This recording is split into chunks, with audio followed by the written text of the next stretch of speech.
Gusto mo ba na ikaw ay mamahalin ng taong mahal mo habang buhay?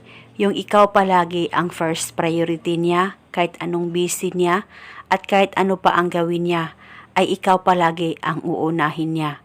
Malayo o malapit man kayong dalawa sa isa't isa. Yung hindi siya mapapakali hanggat hindi kanya nakikita o nakakausap kahit sa cellphone man lang. At kung gusto mo na maging ganito ang partner mo sa'yo, ay gawin itong ritual na ibabahagi ko sa inyo ngayon.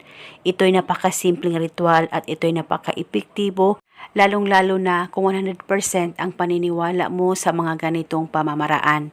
Ang gagawin mo lamang, pagpatakpo ng alas 3 ng hapon o 3 p.m., ay maglaan ka ng ilang minuto, umupo ka saglit, mag-focus at mag-concentrate ka.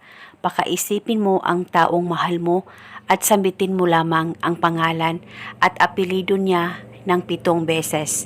Wala na po kayong kailangan pang banggitin o ibulong na spell, basta sambitin mo lamang ang pangalan at apelido niya. Dapat alam mo ang tunay o totoo na pangalan ng target o ng taong mahal mo nang sa ganun mapadali po ang talab nito.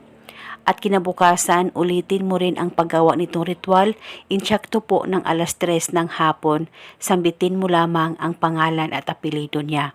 At kahit tumagpas po ng 3 p.m., ay okay lang po basta magawa itong ritual na tama ang pagkagawa mo at gawin ito hanggang kailan mo gusto at paniguradong ikaw lamang ang mamahalin niya habang buhay at ikaw ay palaging i-priority at uunahin niya sa lahat ng bagay kahit anong busy niya at kahit ano pa ang gawin niya, malayo o malapit man kayong dalawa sa isa't isa.